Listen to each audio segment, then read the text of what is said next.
The shuttle broke through the golden clouds of Viridian Prime as the twin suns painted everything in shades of amber and orange. The young woman sitting alone in the passenger cabin pressed her face against the window and watched the most famous academy in the galaxy grow larger with every passing second.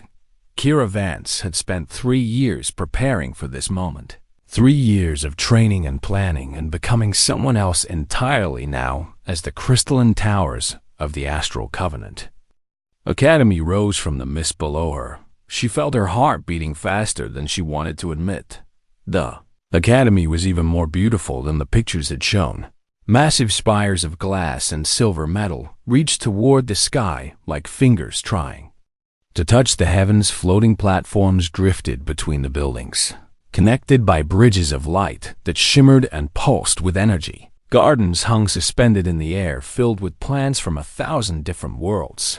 This was where the children of the powerful came to learn how to rule, the sons and daughters of senators and admirals and corporate kings, gathered here to make connections that would shape the future of the galaxy.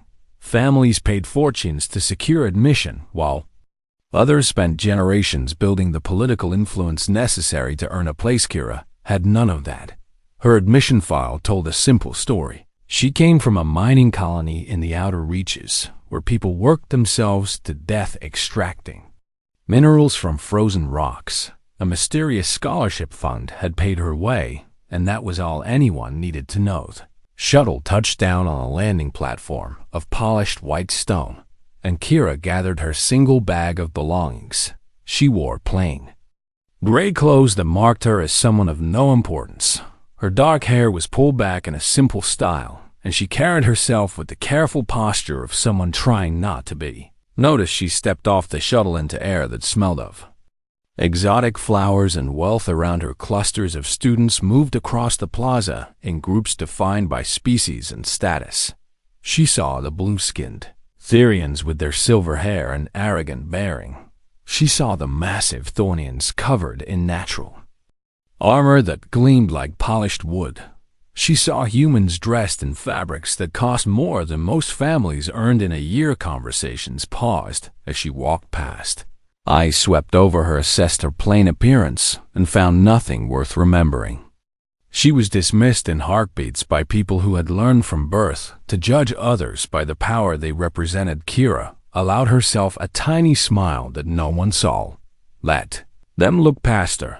Let them see only what they expected to see. It would make everything so much easier. A floating drone approached her and projected a holographic map showing the path to her dormitory assignment. She followed it through corridors of impossible beauty, past fountains that flowed with water from sacred springs, on distant moons, past statues of heroes whose names every student here had memorized before they could walk. Her room was in the eastern tower, which housed students of lesser status. She found her assigned quarters and pressed her palm against the door panel. The room was small but clean, with 2 beds and a window overlooking the academy gardens. One of the beds was already claimed. The girl sitting on it looked up from a tablet and studied Kira with cool green eyes. She had the pale skin and sharp features of the inner world aristocracy, and she wore casual clothes that probably cost more than everything Kira owned. "You must be my new roommate," the girl said without warmth. "I am Thessaly Morn." Kira recognized the name immediately. The Morn family controlled the hegemony's Ministry of Defense. Thessaly's father commanded the largest military force in human space. "Kira Vance," she replied, keeping her voice humble and slightly nervous. "I am from the outer reaches. This is my first time on an inner world." Thessaly nodded as if this confirmed everything she needed to know.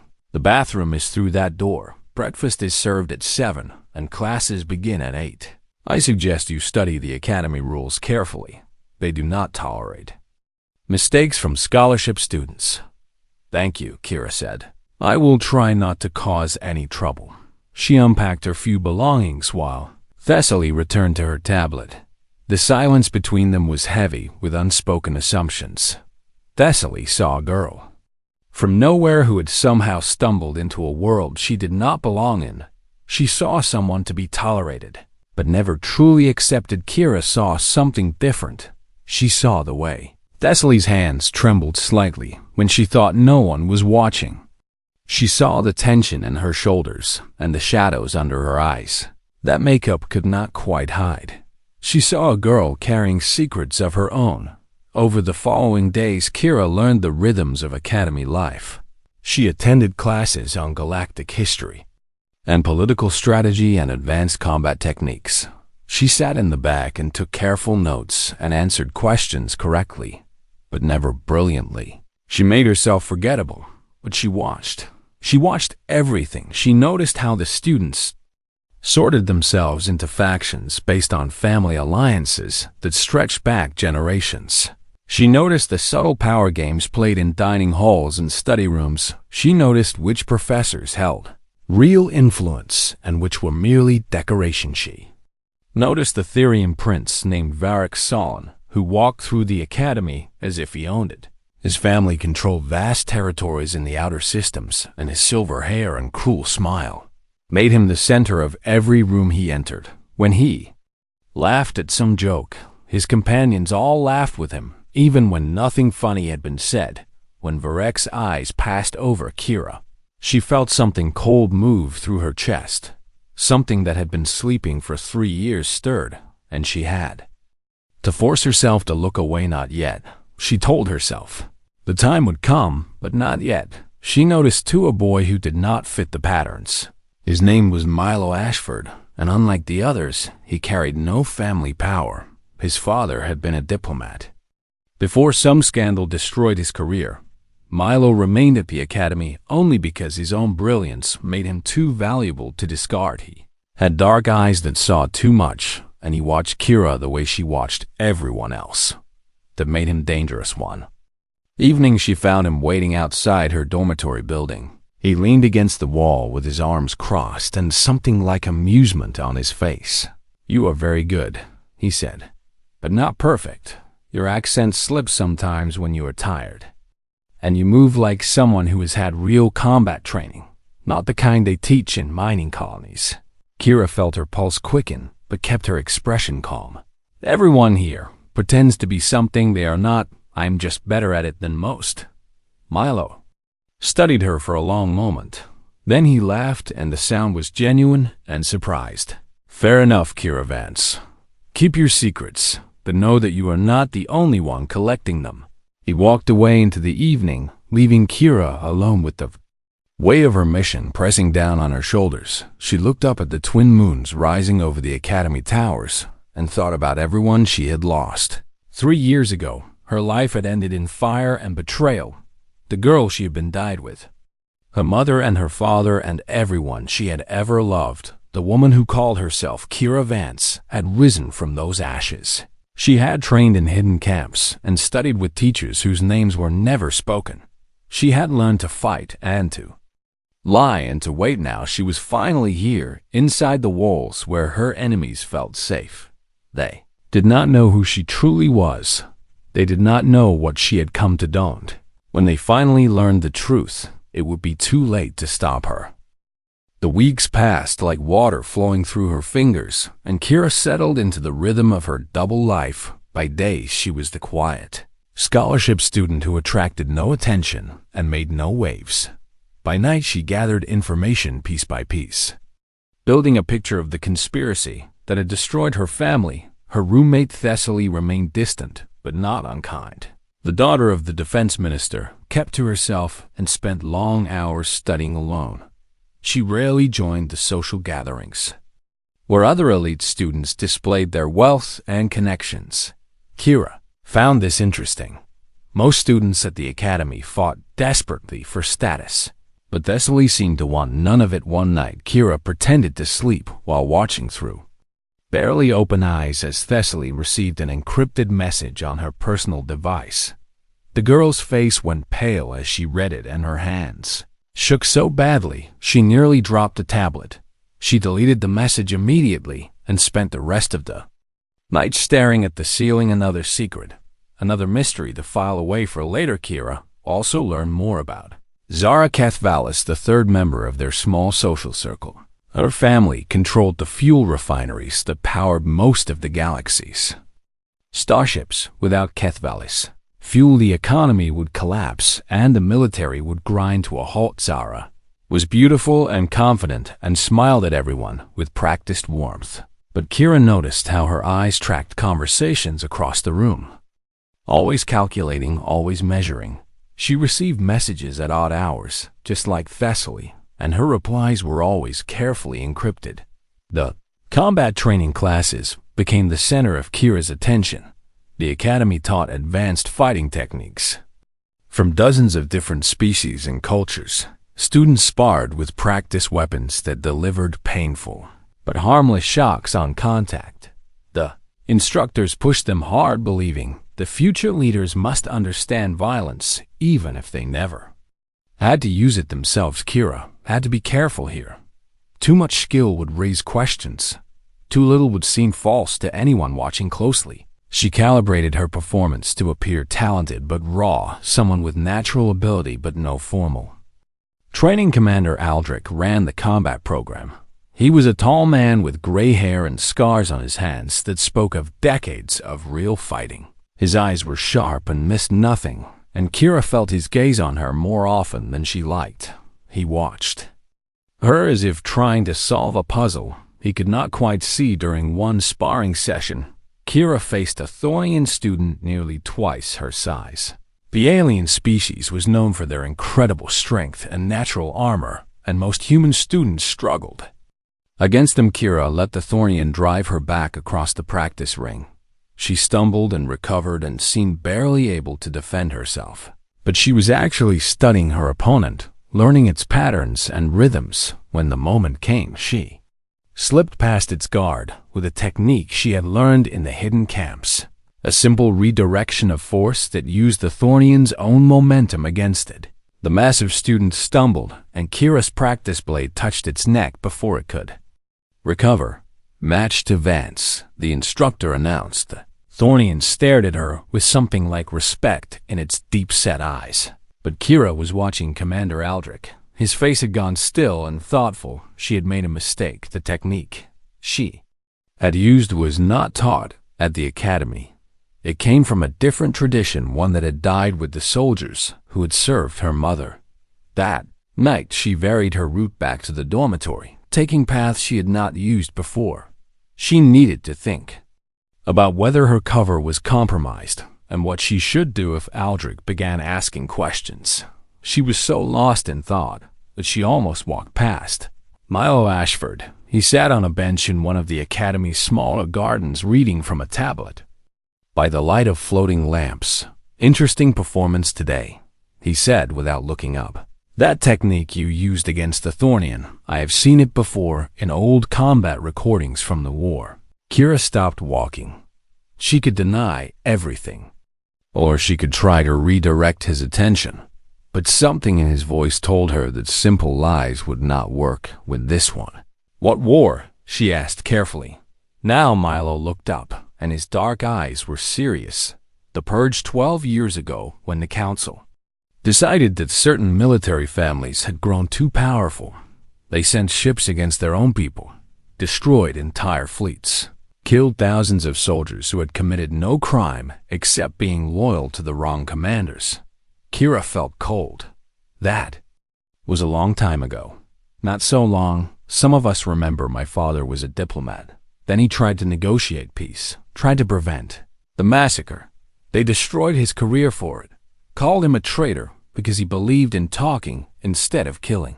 I'm sorry," Kira said, and found that she meant it. "There were survivors, you know," Milo continued, "from the purge children who were smuggled away before the council could finish what they started. Some people say those children were raised in secret, trained to seek revenge against the people who murdered their families." The garden was very quiet. The floating lamps cast shifting shadows across the ground. "Those sound like stories," Kira said.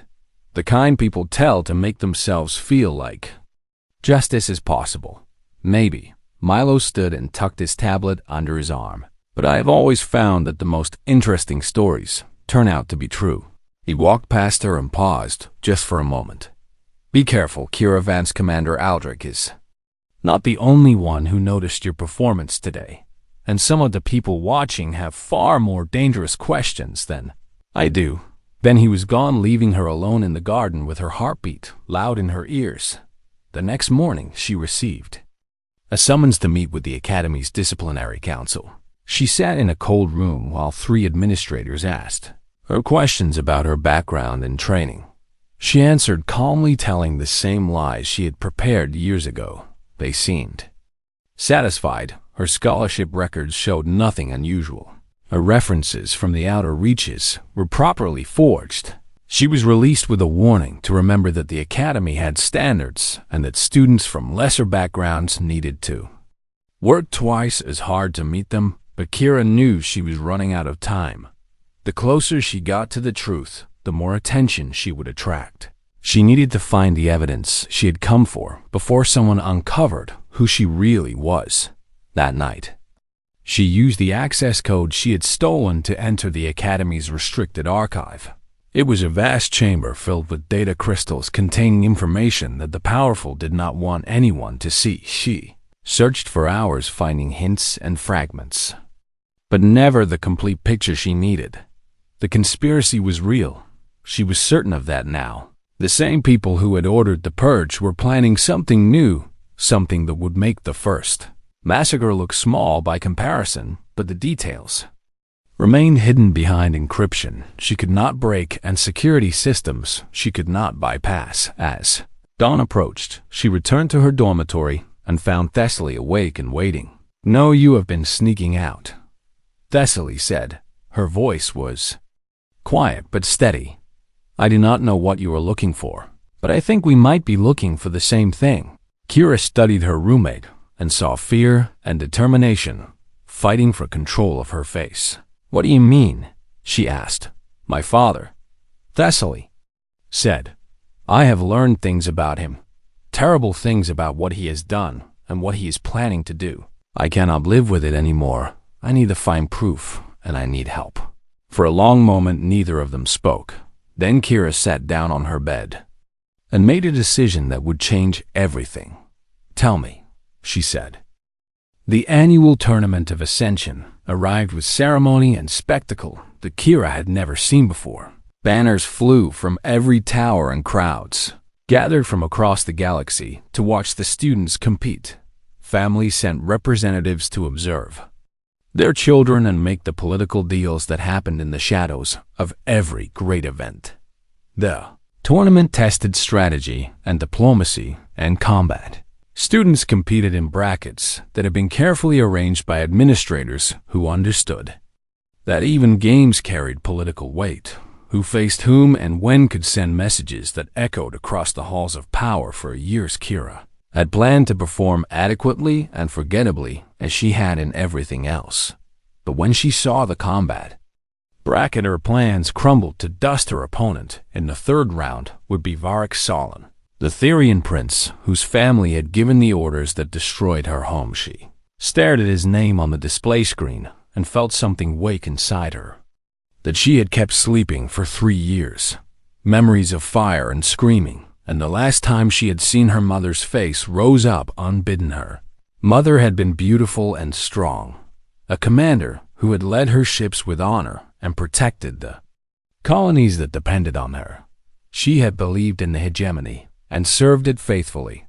The council had repaid that loyalty with death. Kira closed her eyes and breathed deeply. She could not let her emotions control her.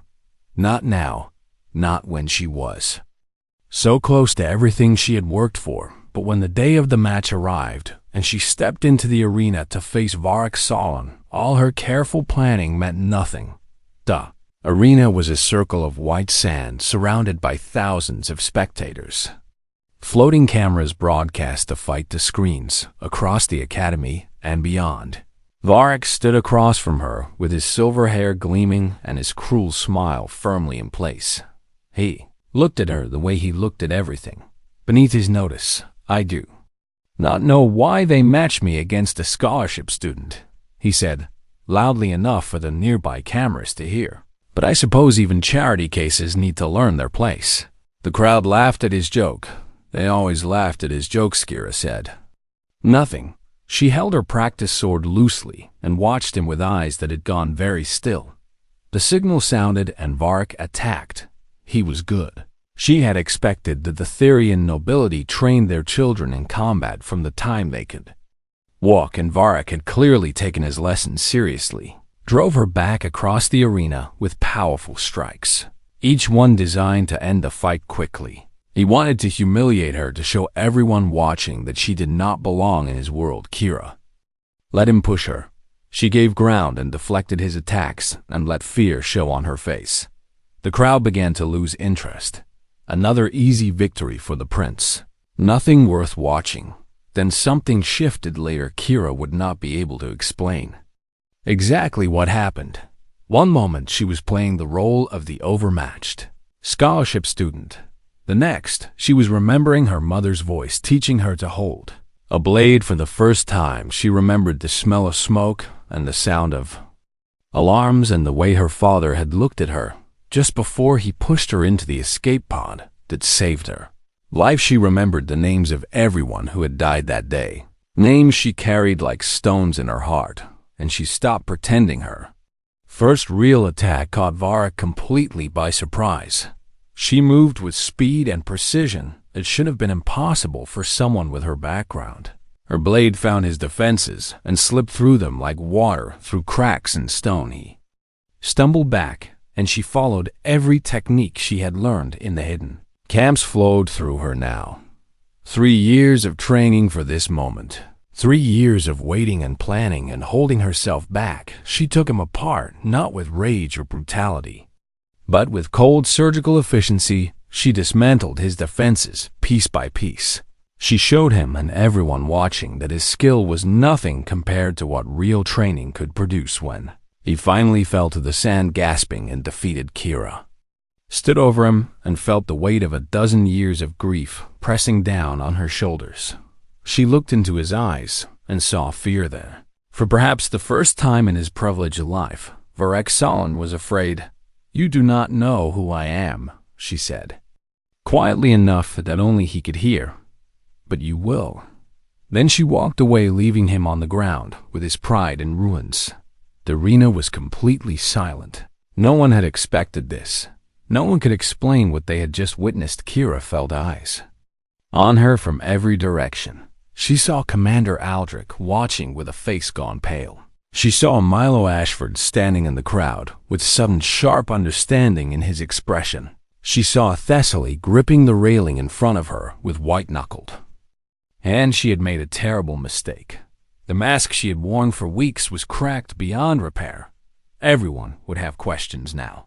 Everyone would want to know how a girl from a mining colony had learned to fight like a ghost from the old wars. That night, she sat alone in her quarters, waiting for whatever would come next.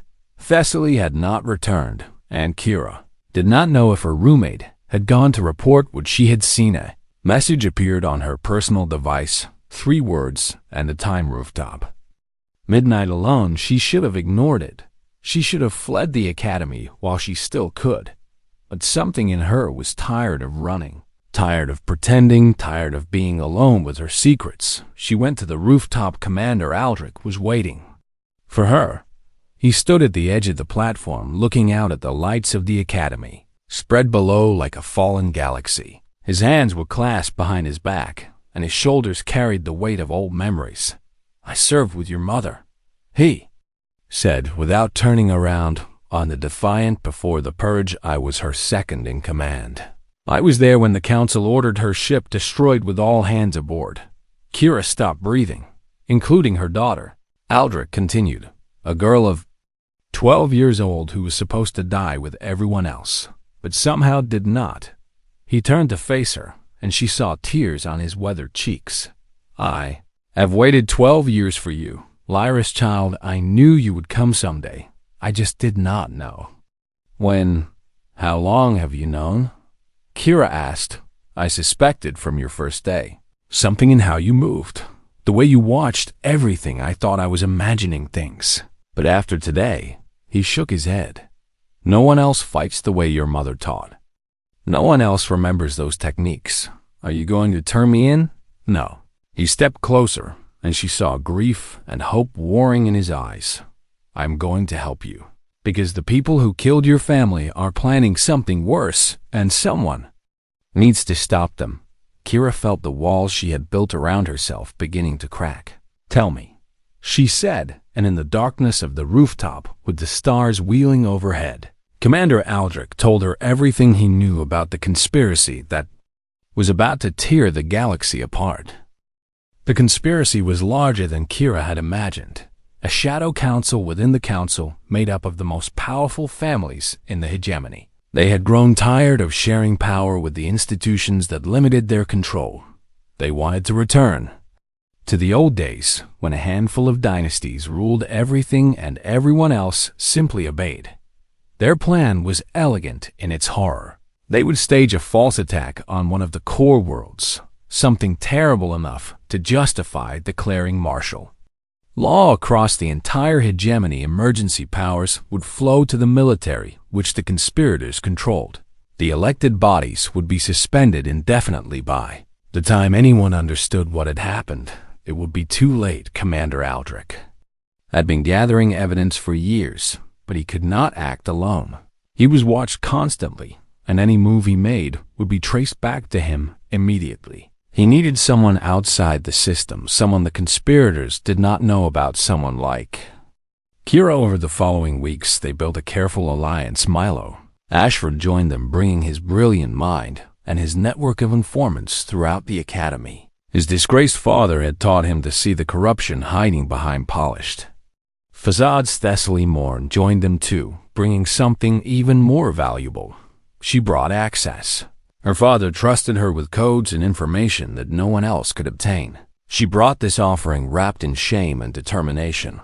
I cannot undo what my father has done, she told Kira, but I can help stop what he is planning to do. I will not let him murder innocent people in my family's name. Together they moved through the academy's hidden layers. They accessed restricted archives and intercepted encrypted communications.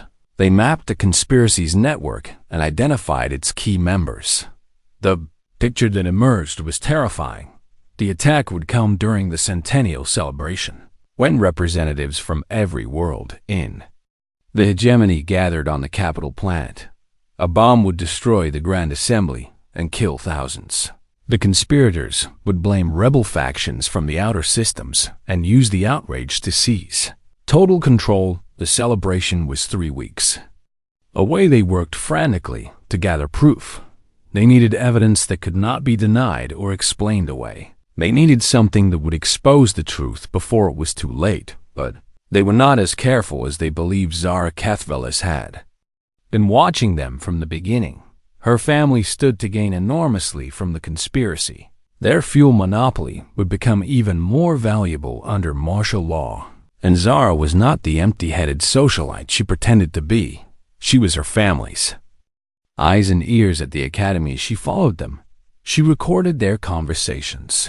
She reported everything to people who had the power to destroy them all. The betrayal came on a night when they had finally found what they were looking for, a data crystal containing communications between the conspirators, evidence that named names and revealed plans, evidence that could save millions of lives. They were in the underground vault retrieving the crystal when the lights went out. Do not move. Security forces surrounded them, weapons raised and targeting lasers painting red dots on their chests. Zara Kethvelis stepped through the ranks of soldiers with something like regret on her beautiful face. I am sorry, Kira, whoever you really are. She shook her head slowly. You do not understand what you are interfering with. The old order is dying. A new one is being born. You cannot stop it. No one can. You are helping them murder innocent people. Thessaly said, how can you live with that? The same way your father does. Zara replied coldly, by understanding that some sacrifices are necessary for progress. They were separated and taken to individual cells deep beneath the academy. Kira sat in darkness and counted the hours passing. She thought about everything she had tried to do and everything she had failed to accomplish. Her mother had died believing that truth and honor meant something. Her father had died trying to protect his family, and now Kira would die having accomplished nothing at all. The conspirators would have their war. Millions would die. The galaxy would fall under the boot of tyrants who answered to no one. She had come so close in the darkness, she allowed herself to weep for the first time in years. She wept for her parents and for the future that would never come. She wept for Thessaly and Milo and Commander Aldrich, who would die because they had trusted her. She wept until she had no tears left. Then she dried her eyes and began to think, because somewhere in the back of her mind, a small voice was reminding her that the fight was not over yet. Not while she was still breathing. She did not know how she would escape. She did not know how she would stop the conspiracy with everything working against her, but she knew that she would find a way or die trying.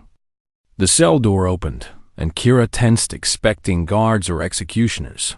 But the figures who entered wore student uniforms, not military gear. She recognized the face of the first one through the door, a Meridian scholar named Tova, who Kira had helped with a navigation problem weeks ago. Behind her came others, a Thorian cadet she had sparred with and praised, a first-year student who had once asked her shyly how she stayed calm under pressure. And behind them, more faces, more students she barely knew. "We know who you are," Tova said as the cell door slid fully open.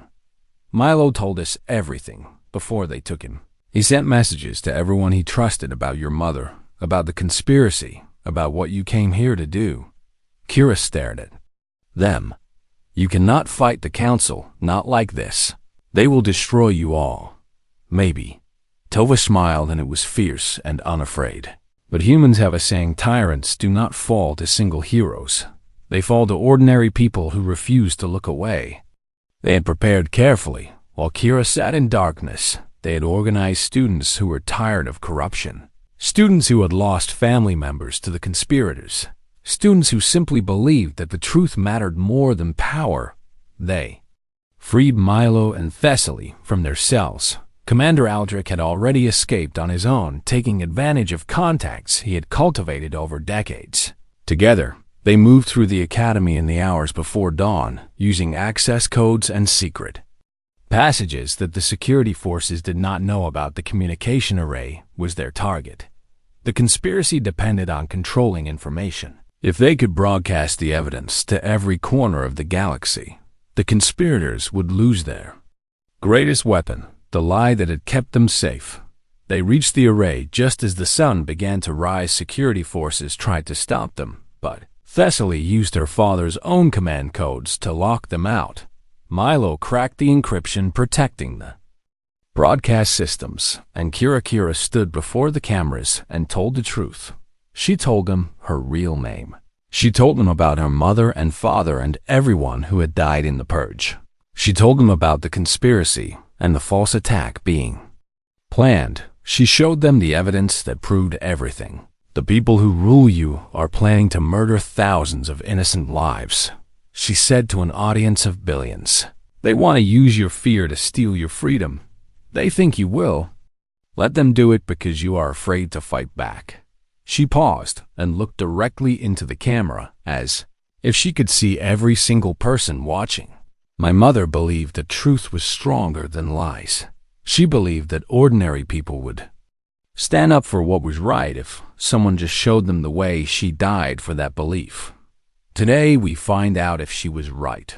The broadcast spread across the galaxy faster than anyone could stop it. News networks picked it up and amplified it. Politicians who were not part of the conspiracy demanded investigations. Citizens took to the streets demanding answers. The conspirators tried to deny everything, but the evidence was too clear, too complete, too damning. Within days, arrests began. Ministers and admirals and corporate leaders were taken into custody. Their carefully constructed plans fell apart as their own allies turned against them, trying to save themselves. Varric Salan's family lost everything: their titles, their wealth, their power. The prince who had once laughed at charity cases became a refugee hunted by the justice system his own family had corrupted. Zara Kethvalis disappeared. Some said she fled to the outer systems. Others said her own family silenced her. To protect themselves, no one knew for certain. The centennial celebration went ahead as planned. But instead of an attack, it became a moment of renewal. The representatives who gathered voted to reform the hegemony's government, to distribute power more broadly, to ensure that no shadow council could ever threaten them again. It was not perfect. The corruption had roots that went deep, and some of them would take years to dig out. But it was a beginning. Kira stood on the academy rooftop watching the celebration unfold on screens across the campus. Below her, students gathered to watch history being made. Some of them had fought beside her. Others had simply refused to look away when looking away would have been easier. Commander Aldrich found her there. He moved slowly now. The fighting had taken something out of him that rest could not restore. "Your mother would be proud," he said quietly. "I hope so," Kira replied. "I hope she would understand why I had to do it this way. She would have done the same thing. Maybe she did in her own way. Maybe that is why they had to destroy her." They stood together in comfortable silence, watching the twin suns rise higher in the sky. "What will you do now?" Aldrich asked eventually. Kira thought about the question. She had spent so long planning for revenge that she had never really imagined what would come after. Now the future stretched out before her, uncertain and frightening and full of possibility. "I do not know," she admitted. "For the first time in my life, I do not know what comes next." "That is not a bad thing," Aldrich smiled. "It means you are finally free." Milo found them an hour later. He had been coordinating with the journalists and politicians who were turning the evidence into action. His eyes were tired, but his smile was genuine. "They want to talk to you," he told Kira. "The new council. They want to know what kind of galaxy you think we should build." "I am not a politician," Kira said. "Neither were your parents. They were just people who cared about doing the right thing. Sometimes that is exactly what politics needs." Thessaly arrived next. She looked different somehow. The fear that had haunted her since Kira first met her was gone. In its place was something quieter, sadder, but also stronger. "My father will stand trial," she said. "For everything he did, I will have to testify against him." "I am sorry," Kira said. "Do not be he made his choices, I am making mine." Thessaly looked out at the academy spread below them. "I want to help build something better. I want to prove that our families do not define us, that we can be more than what we were raised to be." More students joined them on the rooftop as the morning turned to afternoon. They came in ones and twos, drawn by word of mouth and curiosity. They wanted to meet the woman who had hidden among them. They wanted to understand what had happened and what would happen next. Kira looked at all of them and felt something she had not felt in 12 years. She felt hope. The galaxy was broken in 1,000 different ways. The scars of the purge and the conspiracy would take generations to heal. There would be setbacks and failures and moments when everything seemed hopeless, but standing on that rooftop surrounded by people who had chosen truth over safety, Kira believed for the first time that healing was possible. Her mother had been right. Truth was stronger than lies. Ordinary people would stand up for what was right if someone showed them the way, and now they had. "So," Milo said, breaking the silence, "what do we do now?" Kira looked at the twin suns hanging in the amber sky. She thought about her mother and father and everyone who had sacrificed so that this moment could exist. She thought about all the work that still needed to be done. "Now," she said, "we build something better." She did not know if they would succeed. She only knew that she was no longer alone in trying, and for the girl who had lost everything and found a new purpose that was enough, Claude is a I and can make mistakes. Please double-check responses.